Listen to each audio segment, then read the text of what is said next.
Muna na po ni mga load sa mong gitambalan karon nga balay. Grabe daga ng mga elemento dito. So grabe talaga pagka marami sila dito na elemento, marami nang tumingin dito sa lugar na to kung meron bang mga elemento. Sabi sa mga manggagamot, marami talagang elemento dito. Ngayon puntahan namin kung saan yung mga elemento. Yun pala yung ginagamit namin na may mga sakit. May sakit.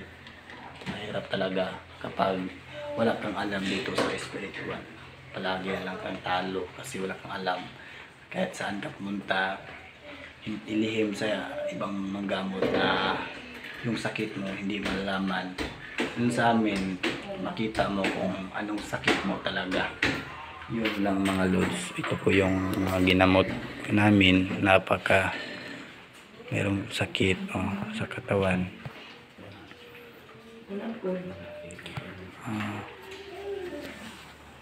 Ito yung bas.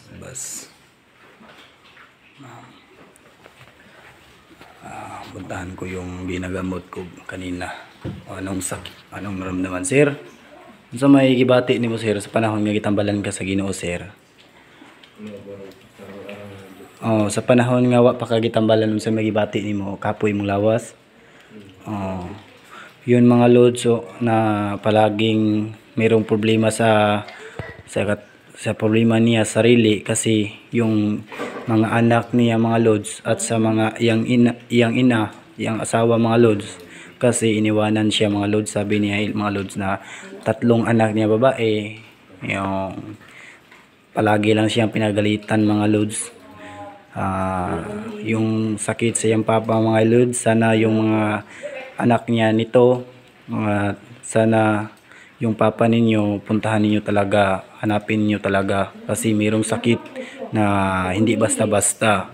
Tignan niyo yung papa yung sarili, napakapayat na talaga kasi palaging nag-iisip sa inyo na sana makita lang kayo niya na masaya na din siya. Sana wag ninyong kung ano man yung mga problema na ninyo sa inyong mga pamilya, sana maintindihan niyo yung papa kasi hindi tayo mabubuhay dito sa mundo kapag wala tayong papa. Ganun kahirap talaga. Sana mapatawad ninyo yung papa ninyo kung makamali ba talaga kasi dito sa mundo, kung totoo kang anak ng ating Panginoong Diyos, yun, makapasaylo tayo sa isa't isa. Yun, sa may pasulti nimo about sa imong mga anak, ipahayag nila, makita nila. Unsa na ba kay pagkulang nila or suman? Magaling ko pagkuwang. Magpasalungan lang kay. Pero sa tanan ko naalam ko. Wa ko sila balibari kung say sila.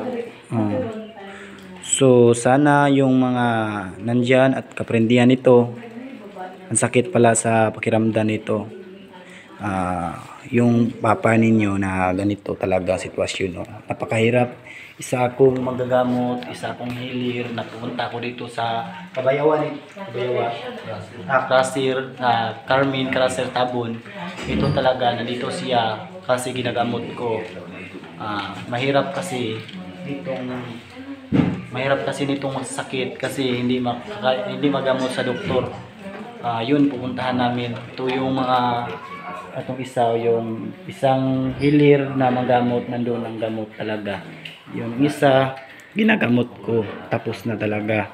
Yung sabi niya, mas tuwing hindi pa siya nagamot, ang sakit na sa pakiramdam ngayon. Kapag nagamot na siya, yun, masyadong yung sakit niya nababawasan talaga na hindi katulad sa hindi pa namin nagamot. Yun lang masabi ko. God bless you mga lods. Sana pakisupport sa YouTube channel at paki-like at share lang at follow. Maraming salamat sa walang sawang yung suporta sa amin. Sana marami pa kayong masuportahan katulad ko ng mga gamot. God bless you all.